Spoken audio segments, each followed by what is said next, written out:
fair. Brian Branch is back for the Lions this weekend against Minnesota.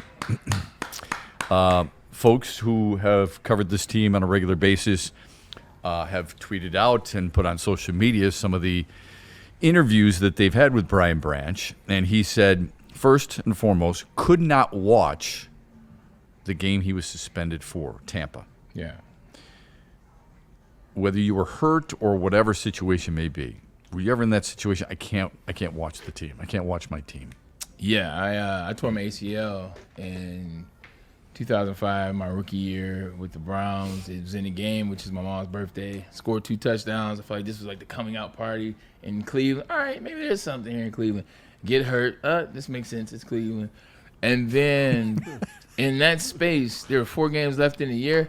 I couldn't watch because we were a bad team, had a bad record. The team wasn't good. I wasn't out there. And then when you're in those spaces, Shep, there was nothing I could have done about how I got injured or how I came down on my leg. But in my mind, it's my fault.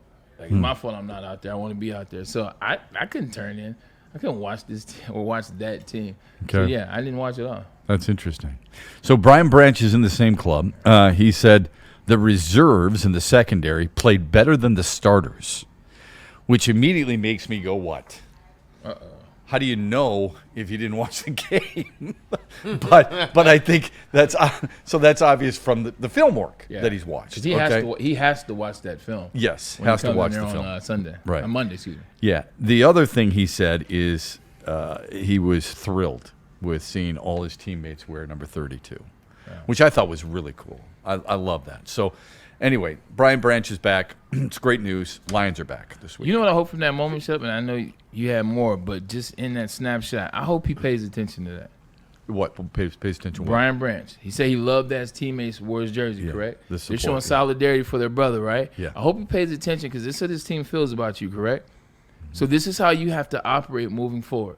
Like, this isn't to go back to that. We're past that, and he is too. But he has to remember that because this team cares about you. This team respects you. This team loves you. This team needs you. So to see your teammates do the jersey thing when it was essentially could have been your fault, pay attention to that. Lock into that. Well said. Lock it. Don't let those guys down. I love that. Well said. To coin a phrase from, Wedding Crashers, lock it up. So lock that Fair. up. All right. You know how I felt sometimes about the NFL, and we love watching football. Could watch it every single night, literally, college or pro. But I do believe there's a lot of hypocrisy in the National Football League, including how much they care about their players. And I've said this ad nauseum for decades, all right? But Carson Wentz is a tough SOB. I know quarterbacks aren't always viewed as that. Way back in the day, Joe Kapp was. George Blanda was because he played linebacker or he played on both sides of the ball. Football. Yeah, but Carson Wentz is a tough dude.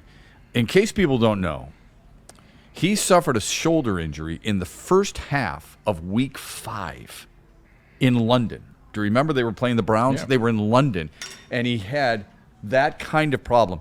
He gutted it out for 2.5 more games, not quarters, 2.5 more games. He was in obvious pain. That's such a great shot that Ryan and Kool-Aid have put up there because that's exactly what he looked like last week. When you and I talked via text, the Vikings are derelict in their duty for keeping. Yes, I said duty in keeping him in the game. Yeah, it's flat out wrong. So you're not going to win that game. That's one thing. Why in the world you don't go? What's the point of having Max Brosman as your backup quarterback? Who? Max Brosman, University of Minnesota. Sorry. Yeah. What's the point of having him as a backup?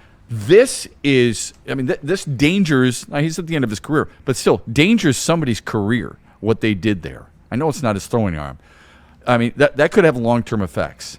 Shame on the Minnesota Vikings. Shame on Kevin O'Connell. And shame on the National Football League for not doing something about this. We've got people officiating, looking at film over and over again, and then calling up players and saying, you're fined because you had a late hit here. Yeah. We're trying to protect the quarterbacks from people like Myles Garrett. How about protecting the quarterbacks from their own coaches? Yeah. From their own organization?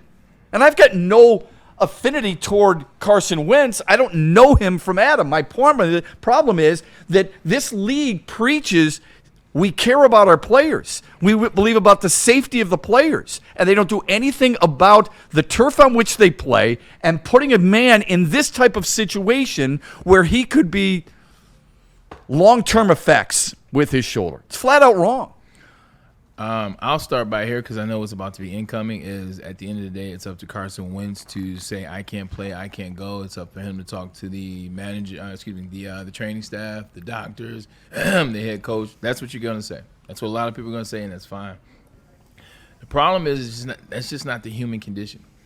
The human condition for Carson Wentz, former quarterback, which in the year that they won the Super Bowl, he was legitimate front runner for MVP at that time. Mm-hmm. He's front runner for MVP. He gets hurt. They still go on to win the Super Bowl. Insert Nick Foles.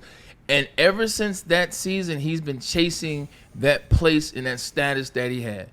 On his way to do what Josh Allen essentially did. Two small-time quarterbacks ascend to the next level when they take off. He's been trying to find that moment, and he hasn't been successful.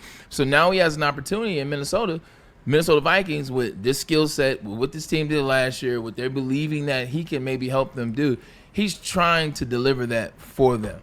He is trying to do all he can. Also, while he's trying to change the narrative about him. He's trying to have you look at him. He knows you guys don't view him in a certain light, don't see him a certain way, or he's not this, he's not that. So he's looking for it. He's searching for it. So him telling the trainers that my shoulder's jacked up, my tricep is jacked up, my ankle is jacked up, I need to sit out, we're not built like that. That's not what he's trying to do. He's not trying to be Anthony Richardson. So you have to protect him from himself. You know what this guy is dealing with. The problem is he's not your guy. Right. Minnesota Vikings didn't draft him. Kwesi Mensah, he didn't draft him. He's not his guy. He didn't bring him in here. He didn't have any expectations for who and what Carson Wentz can provide. So to Shep's point, this is when the NFL steps in. They don't step on in the broadcast. They don't step in during the game.